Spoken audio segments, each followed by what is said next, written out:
जिनके बल्ले से निकली गेंद को भले ही फील्डर ना रोक पाते हो, लेकिन वे पिछले 1 घंटे से गढ़ा के जाम में फंसे हुए थे। ये महाकुंभ है और इस मेले में लाखों लोग आए हैं और एयरपोर्ट से काफी देर पहले निकले थे, लेकिन चूंकि लोगों का इतना सैलाब है कि वो लगभग 1 घंटे से यहाँ फंसे हुए थे और आखिरकार वो मंच तक पहुँच गए। मैं आग्रह करूँगा पीछे की चेयर पर कुछ लोग पहुँच जाएं। अग्रणी पंक्ति में जो गणमान्य अतिथि इस समारोह में पहुँचे हैं, उनमें उद्योग जगत से एस्सार ग्रुप के श्री प्रशांत रुइया जी हैं। भारत के हर क्षेत्र से इन बेटियों को आशीर्वाद देने के लिए लोग आए हैं। एस्सार ग्रुप से प्रशांत रुइया जी जो बागेश्वर के प्रति श्रद्धा और निष्ठा रखते हैं, पूर्व में भी बाला जी के दर्शनों के लिए यहाँ पधारते रहे हैं।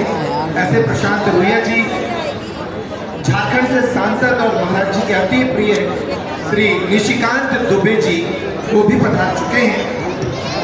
दिल्ली सरकार में मंत्री श्री कपिल मिश्रा जी पधार चुके हैं। इसके अलावा भारतीय टीम के पूर्व दिग्गज बल्लेबाज वीरेंद्र सहवाग जी, रॉबिन उथप्पा जी और आरपी सिंह, आप तीनों भी पधार चुके हैं। बागेश्वर धाम जन सेवा समिति आप सभी का हार्दिक स्वागत वंदन अभिनंदन करती है। इन बेटियों का सौभाग्य देखिए कि सुबह के समय भारत की राष्ट्रपति श्रीमती द्रौपदी मुर्मू जी इन बेटियों को आशीर्वाद देने यहाँ पहुंची थी और शाम को जब ये मांगलिक उत्सव अपनी ऊंचाई पर है, तब वीरेंद्र सहवाग जैसे बड़े भारतीय क्रिकेट सितारे इन बेटियों को आशीर्वाद देने यहाँ पहुंचे हैं। जो अतिथि हाल ही में यहाँ पधारे हैं, उन अतिथियों के ध्यान में ये लाना आवश्यक है कि आप जिस महोत्सव में आए हैं वो बुंदेलखंड का महाकुंभ है। पूज्य महाराष्ट्र के आशीर्वाद से इस वर्ष 6वां वर्ष है जब 251 निराश्रित असहाय बेटियों के विवाह का आयोजन यहाँ किया जा रहा है।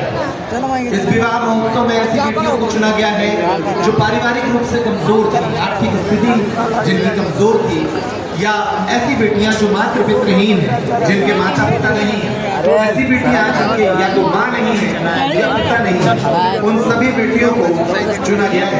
उन सभी बेटियों के विवाह का आयोजन यहाँ चल रहा है और उन बेटियों को पूज्य महाराज श्री अपने हाथों से लगभग 62 प्रकार की उपहार की सामग्री के साथ यहाँ से विदा करेंगे। इस सामग्री में बालकुंड भगवान के विग्रह के साथ साथ बालाजी सरकार के विग्रह, रामचरितमानस जैसी संस्कारित वस्तुएं तो हैं ही। इन बेटियों को विवाह के बाद मोहताज न रहना पड़े, वे अपने पैरों पर खड़ी हो सकें, इसलिए उन्हें सिलाई मशीन और आटा चक्की जैसी चीजें भी दी जा रही हैं। जोरदार तालियां बजाइए इस सोच पर पूज्य महाराज श्री इन बेटियों के भविष्य को सजाने संवारने के लिए हर वर्ष ये महोत्सव करते हैं और इन बेटियों को गर्व हो सके, गौरव हो सके कि उनके विवाह का ये भव्य आयोजन आज मध्य प्रदेश का सबसे बड़ा आयोजन बन गया है। इसलिए वो देश भर की विभूतियां भी इस आयोजन में आती हैं। 23 फरवरी को भारत के प्रधानमंत्री इस महोत्सव में यहाँ पहुंचे थे। प्रधानमंत्री ने उस अवसर पर यहाँ बनने वाले कैंसर अस्पताल का भूमि पूजन किया था। आज सुबह भारत के राष्ट्रपति श्रीमती द्रौपदी मुर्मू जी ने बेटियों को आशीर्वाद दिया और अब एक बार फिर एक गरिमामय मंच हमारे बीच मौजूद है। मैं चाहूंगा कि ये जो मंच है इस पूरे भाव को समझे, इसलिए एक छोटी सी कहानी जो इन 251 बेटियों में से एक बेटी की कहानी है वो स्क्रीन पर दिखाई जाए ताकि वे भी इस महोत्सव के भाव से जुड़ सकें कि कैसी बेटियों का चयन किया गया है और उनके चयन में आज क्या तो ये कहानी। हमारा नाम छाया साहू है, हमारी निकिता हमारी बहन है, हमारे पापा हमारे साथ में नहीं रहते हैं, पिछले 15 साल से उनका मतलब अलग रहते हैं। घरों का काम करते हैं, अपने बच्चे पालते हैं, अपने घर का काम करते हैं। हमें यहाँ करीबन 15 साल हो गए हैं, काफ़ी साल हो गए हैं। हमारे मंदिर जहाँ पर उससे होता है। ये घर हमारे मामा लोग पास करती है। इतना ढाका में किस ले जाओगी? हमारी जिसकी शादी है वो भी स्थिति को देखते दो भाई दो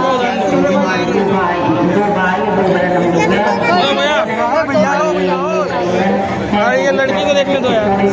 देख रहे अभी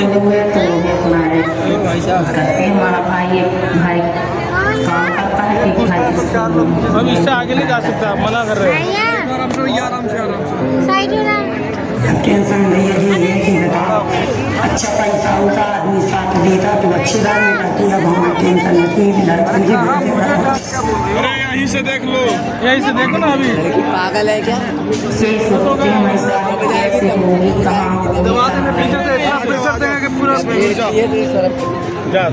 ऐसी होना मचा रहता था कि मतलब शादी होगी कैसे करेंगे। फिर सर अभी जब बारिश सर का सर उसी टाइम पे एक लड़का मिल गया ये वाला, और ये लड़का सर जो है ये भी सर बहुत ज़्यादा गरीब है और सोने की दुकान में काम करता है। तो सर ऐसे मतलब दोनों लोग एक से हैं, तो सर इसीलिए शादी नहीं हम भी जिस सोचते थे कि हमारी बेटियाँ पढ़ी लिखी मिल जाए, अच्छा घर मिल जाए, माँ बहन नहीं लग रही हमारे सब बड़े बड़े घर में हमें सोचे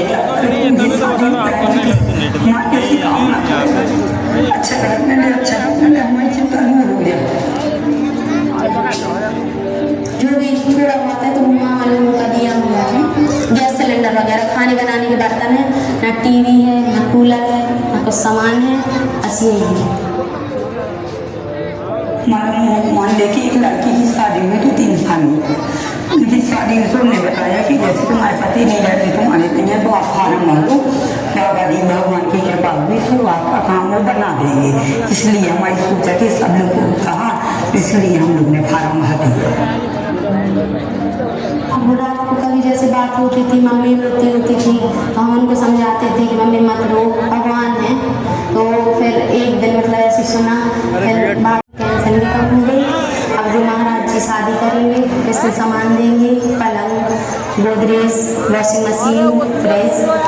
और अब जो हमारी बहन पहले थी मतलब मम्मी के साथ काम करने जाती थी, घरों का बर्तन वर्तन धोती थी, और उसको इस चीज़ से मुक्ति मिलेगी, अब हो जाएगी। तो मतलब उसको इस बार महाराज जी अपनी कृपा से, बागेश्वर दादा जी की कृपा से वो हमको मतलब सिलाई मशीन और वो आटा चक्की दे रहे हैं, इस कारण अब वो अपना रोजगार भी कर पाएगी। और अब इसी बात से हम पूरा घर बहुत परेशान हैं।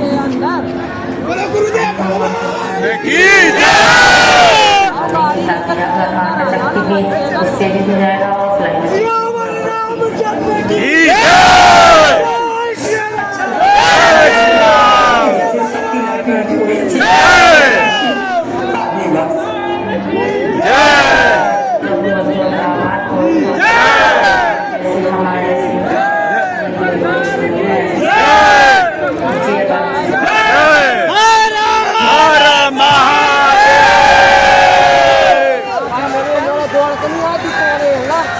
इस तरह की अनेक कहानियां हैं उन बेटियों की जिनके विवाह आज आयोजित किए जा रहे हैं।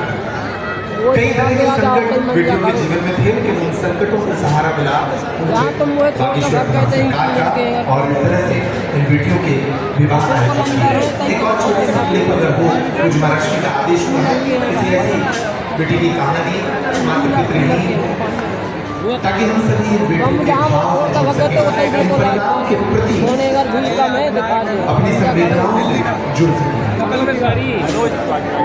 नहीं कपिल में फिलहाल 3 नंबर पर दिल्ली में अभी जी साहब आता रहता है वही है।